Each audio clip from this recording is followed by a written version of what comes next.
నమస్తే, welcome to our channel. Onion తో hair ని ప్రొటెక్ట్ చేసుకోవచ్చు.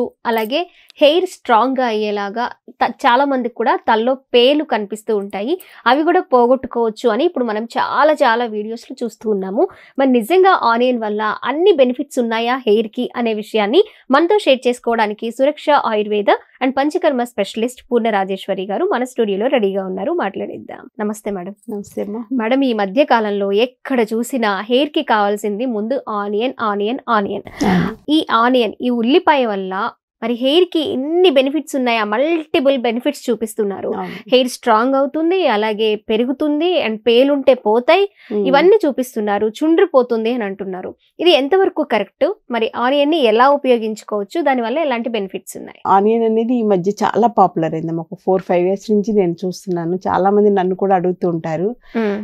కానీ టు బి ఫ్రాంక్, ఉన్నట్టే చెప్పాలంటే ఆనియన్ కి బ్యూటీ కేర్ గురించి, హెయిర్ గురించి ఎక్కడా లేదు శాస్త్రంలో. యాక్చువల్గా ఆయుర్వేదంలో కానీ మన పెద్దవాళ్ళు చెప్పే సామెత ఏంటంటే ఉల్లి చేసే మేలు తల్లి కూడా చేయదు అని చెప్పేసి చెప్తుంటారు. సో అంత మంచిది ఉల్లిపాయ అనేది. అంటే చలవ చేస్తుంది అనమాట. మనకి వేసవకాలంలో చూడండి, అందరూ కూడా మజ్జిగలో ఉల్లిపాయ నంచుకుని తినేస్తారు. లేకపోతే చద్దన్నంలో పొద్దున్నే పొలం పనులకు వెళ్ళే వాళ్ళు కూడా పొద్దున్నే మనకి శ్రీరామనవమి దాటిన వెంటనే మొదలు పెడతారు. రాత్రిపూట మిగిలిన అన్నంలో నీళ్లు కానీ మజ్జిగ కానీ పోసుకుని పొద్దున్నే దాన్ని ఉల్లిపాయతో తినేసి వెళ్తే చాలా చలవ చేస్తుంది, వడదెబ్బ తగలదు. అందుకని ఉల్లి చేసే మేలు తల్లి కూడా చేయదనేది మనకు అందుకు వచ్చింది అనమాట. అది సో మెయిన్ గా. కానీ ఇప్పుడు ఏంటంటే ఈ మధ్య కాలంలో ఆయుర్వేదిక్, అది మన ఇండియాలో దొరికేటువంటి మన కిచెన్ ఐటమ్స్ మీద చాలా రీసెర్చ్ చేస్తున్నారు బయట కంట్రీస్ లో. అలా చేసి వచ్చినటువంటి దాంట్లో ఏంటంటే ఈ ఉల్లి అనేది బ్యూటీ కేర్ కి, ముఖ్యంగా హెయిర్ కి బాగా పనిచేస్తుంది అని చెప్పేసి రీసెర్చ్ లో వచ్చింది అనమాట. దాన్ని బేస్ చేసుకుని మనకి బయట అందరూ కూడా వాడడం మొదలు పెట్టారు. అట్ ది సేమ్ టైం మీరు చూడండి, కార్పొరేట్ కమర్షియల్ వాళ్ళు పేస్ట్ లో ఉప్పు ఉందా అంటారు. అలాగే మనకి హెయిర్ ఆయిల్ లో ఆనియన్ ఉందా అలా హెయిర్ ఆయిల్ ని డైరెక్ట్ ఆనియన్ ఆయిల్ తయారు చేసేస్తున్నారు చాలా కంపెనీలు, బయట దొరికేస్తున్నాయి. అసలు అది చూస్తుంటే మాకు అనిపిస్తుంది శాస్త్రం లేదు కదా, ఇది నిజంగా ఎంత పాపులారిటీ ఎలా వచ్చింది అని చెప్పేసి. కొన్ని బ్యూటీ కేర్ ప్రొడక్ట్స్ అలాగే వస్తుంటాయి. అలోవెరా కూడా అంతే. మాకు శాస్త్రంలో ఆయుర్వేదంలో ఎక్కడా కూడా బ్యూటీ కేర్ లో అలోవెరా జెల్ వాడొచ్చు అనేది ఎక్కడా లేదు. కానీ ఇప్పుడు చూస్తే అసలు ఒక 20 years నుంచి అలోవెరా జెల్ మార్కెట్ లో విపరీతంగా ఉంది. రైతులు కూడా బాగా కల్టివేట్ చేస్తున్నారు. బైబ్యాక్ లేక పాప నష్టపోయే వాళ్ళు నష్టపోతున్నారు. కానీ బాగా పాపులర్ అయింది అలోవెరా జెల్ అనేది. కానీ అలోవెరా జ్యూస్ టిన్స్ లో లీటర్ 1000 రూపాయలకి అలా అమ్ముతుంటారు. మనం ఒక్క మొక్క ఇంట్లో పెట్టుకుంటే చక్కగా హ్యాపీగా తాగొచ్చు జ్యూస్. వాళ్ళు అది దాన్ని 1 liter 1000 పైనే ఉంటది అనమాట. 1400, 1000 అలా ఉంటది. సో అలా మార్కెటింగ్ స్కిల్స్ అవన్నీ కూడా. కానీ ఇది ఒక రకమైనటువంటి రీసెర్చ్లో మరి ఎందుకు అది బ్యూటీ కేర్లోకి వెళ్ళింది అనేది తెలియదు. కానీ మామూలుగా ఆయుర్వేద ప్రకారం ఏంటంటే ఇందులో సల్ఫర్ అని చెప్పేసి ఉంటుంది. పచ్చి ఉల్లిపాయలో సల్ఫర్ అనేది ఉంటుంది అనమాట. మనం ఉల్లిపాయ కట్ చేసినప్పుడు అందుకని ఆ సల్ఫర్ బయటికి రిలీజ్ అయ్యి కంట్లోంచి వెంటనే కళ్ళ నీళ్ళు వస్తాయి కదా. అందరికి కామన్, ఉల్లిపాయ కట్ చేస్తే కంట నీరు రాని వాళ్ళు ఎవరు ఉండరు కదా.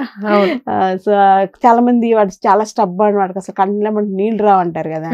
కానీ ఉల్లిపాయను కట్ చేస్తే వాళ్ళకు కూడా, అందరూ పచ్చి ఉల్లిపాయ ఫ్రెష్ గా అప్పుడే మనకి మా తోట నుంచి మార్కెట్ లోకి వచ్చిన ఉల్లిపాయలు వస్తాయి కదా, అది కట్ చేస్తే ఎవరికైనా సరే కళ్ళ నీళ్ళు రావాల్సింది. కానీ మనకి చిన్నప్పుడు మా పెద్దవాళ్ళు చెప్పేవాళ్ళు ఏంటంటే అలా రావడం మంచిది, కంట్లో ఉండేటువంటి అన్నెసరీ కెమికల్స్ కంట్లో చాలా కలెక్ట్ అవుతూ ఉంటాయి కదా. అంటే మన స్కిన్ అంతా వేరు, కంట్లోకి ఏంటంటే మనకు వద్దనుకున్న కళ్ళలో బోల్డ్ డస్ట్ పడిపోతుంటుంది, బయటకు వచ్చామంటే చాలా ఉంటుంది కదా. సో అవన్నీ కూడా బయటికి రావడానికి ఈ కన్నీరు అనేది చాలా బాగా పనిచేస్తుంది అనమాట. ఆ కన్నీరు కూడా మనం ఇలా ఉల్లిపాయ తరగడం వల్ల వచ్చేటప్పుడు మంచిది. అందుకు సల్ఫర్ అనమాట మెయిన్ యాక్షన్.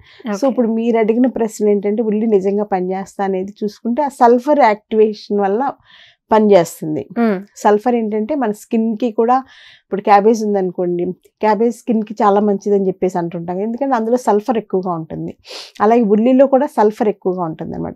దానివల్ల మేబీ దానిలో అది కాకుండా ఆయుర్వేదం ఏంటంటే గుణాలు కూడా ఉంటాయి, తీక్ష్ణ గుణం అలాంటివి ఉంటాయి అనమాట. సో తీక్ష్ణ గుణం యాక్షన్ ఏంటంటే అక్కడ ఉండేటువంటి లోకల్ ఉండే టిష్యూని స్టిమ్యులేట్ చేస్తుంది అనమాట. అలా స్టిమ్యులేట్ చేయడం వల్ల మేబీ లోపల ఉండేటువంటి ఆ హెయిర్కి సంబంధించిన ఫాలికల్స్ పోర్స్ ఉంటాయి కదా, అవి ఓపెన్ అవుతాయి.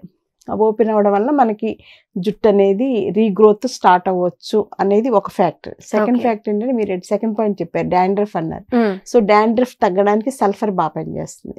సో ఉమ్, అది కూడా ఉపయోగపడచ్చు. okay. అలాగే పేలు పోవడానికి కూడా అందులో ఉండే తీక్ష్ణత, ఆ ఘాటు వలన ఉమ్, పేలు తట్టుకోలేవు అనమాట.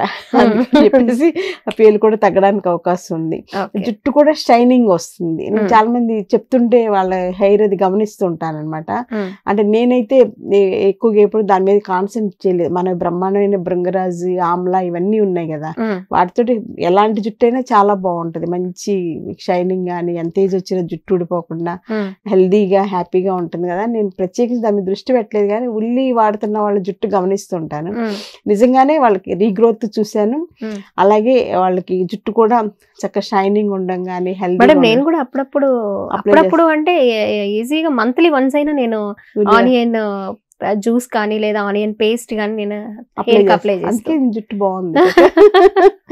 అది కంటే దానివల్ల అంటే మనకి ఆలోచించాల్సింది అది కెమికల్ ఏం కాదు కదా. సో ఉల్లి అనేది మనకి న్యాచురల్ గా పొలాల్లో పండింది, ప్రకృతి సంబంధించింది కాబట్టి దానివల్ల ఇబ్బందులు ఉండవు, సైడ్ ఎఫెక్ట్స్ ఉండవు. ఒకసారి ట్రై చేస్తే అది సూట్ అయింది అనుకో, మంచిదే కదా. నేను ఫస్ట్ లో ఉల్లిపాయ తలకు అప్లై చేస్తే తలంతా ఉల్లి వాసన వస్తుంది, మనకి పెరుగు చట్నీ వాసన ఒక రకంగా ఉంటది కదా, అలాంటి వాసన వస్తేమో తలకి అని అనుకునేదాన్ని. కానీ చాలా మంది అమ్మాయిలు బాగా వాడుతున్నారు, ఉల్లి అనేది బాగా వాడుతున్నారు. సో ఇది మెయిన్ ఏంటంటే ఆ స్కిన్ పోర్స్ ని ఓపెన్ చేస్తుంది, హెయిర్ ఫాలికల్స్ అక్కడ ఉండేటువంటి పోర్స్ అంటే ఆ మూలాలు అంటే వెంట్రుకలు కుదుళ్ళు అవి మూసేసిపోవడం వల్ల వెంట్రుకలకి బ్లడ్ సప్లై, నర్వ్ సప్లై తగ్గిపోయి రాలిపోతూ ఉంటాయి. సో ఇది ఉల్లిలో ఉండేటువంటి తీక్ష్ణమైనటువంటి గుణం, తర్వాత సల్ఫర్ ఏంటంటే లోపలికి చొచ్చుకుపోయి ఆ పోర్స్ మళ్ళీ ఓపెన్ చేస్తాయి. ఓపెన్ చేయడం వల్ల ఆటోమేటిక్గా లోపల నుంచి మళ్ళీ వెంట్రుక అనేది రీజనరేట్ అవడానికి అవకాశం ఉంది. అది కొంతమంది సూట్ అవ్వకపోతే మరి ఒక్కోసారి తుమ్ములు వస్తాయి, అంటే ఫ్లమ్ పెంచుద్ది అనమాట. ఉల్లి గుణం ఏంటంటే ఫ్లమ్ జనరల్గా పెంచుతుంది. శ్లేష్మతత్వం వాళ్ళకి మేబీ కఫతత్వం అంటాం కదా, చల్లటి చలవ ఊరికే తుమ్ములు వచ్చేసేవాళ్ళు, అలాంటి వాళ్ళు ఉల్లి వాడకపోవడం జాగ్రత్తగా ఉండాలి. అది కూడా వాళ్ళు ఏంటంటే డే టైంలో వాడుకుంటే మంచిది. ఈవినింగ్స్ ఏంటంటే జనరల్గా ఈవినింగ్ 5 నుంచి ఫ్లమ్ అనేది ఫామ్ అవుతూ ఉంటుంది మన బాడీలో. అందుకని ఆ టైంలో ఇలాంటివి ఏమైనా పేస్ట్లో అప్లై చేసుకుంటే, గోరింటాక్ కానీ ఇలాంటివి మీరు చెప్పిన ఉల్లి కానీ ఇవన్నీ అప్లై చేసుకుంటే వాళ్ళకి అవి ఎగ్రివేషన్ వచ్చేసి రాత్రి అంతా తుమ్ముతా కూర్చుంటారు, తెల్లారి సరే పేషెంట్ అయిపోతారు. సో అందుచేత డే టైంలో ఎండ ఉన్న టైంలో అప్లై చేసుకోవడం మంచిది. సో ఉల్లి రసం డైరెక్ట్ అప్లై చేసుకునే కన్నా అందులో కొంచెం ఆమ్లా పౌడర్ కానీ లేకపోతే శనగపిండి కానీ కలిపి అప్లై చేసుకుంటే ఏంటంటే జుట్టుకు బాగా పడుతుంది. తర్వాత ఇందులో ఉండేటువంటివి కూడా ఉపయోగపడతాయి అనమాట. సో మల్టిపుల్గా బెనిఫిట్ ఉంటుంది. Thank you so much madam. చాలా మంది వాడుతున్నా కూడా అదే చాలా మందిలో కొన్ని డౌట్స్ కూడా ఉన్నాయి. ఆ డౌట్స్ అయితే మీరు ఇప్పుడు చక్కగా క్లారిఫై చేశారు. ఎందుకు ఉల్లి పని చేస్తుంది హెయిర్ మీద అనేది చాలా చక్కగా క్లారిటీ ఇచ్చారు. సల్ఫర్ కంటెంట్ ఉండడం వల్ల యాక్షన్ ఉండొచ్చు అని చెప్పేసి. ఇంకోటి ఏంటంటే అది సైడ్ ఎఫెక్ట్స్ లేదు కాబట్టి వాడుకోవచ్చు. అదే మీరు ఏదైనా కెమికల్ బేస్డ్ అంటే నేను 100% వద్దులేమ్మా, ఎందుకు వచ్చింది దాంతో రిస్క్, మళ్ళీ ఏదైనా అగ్రివేషన్ వస్తే ఇబ్బంది పడాలి కదా అని చెప్పేసి అనుకోవచ్చు. న్యాచురల్ గా మన ఇండియాలో పండే పంట మన పొలాల్లో అన్నిటిలో చూస్తూ ఉంటాం కాబట్టి వాడుకుంటే తప్పు లేదు. Okay, thank you so much madam. Okay అమ్మా.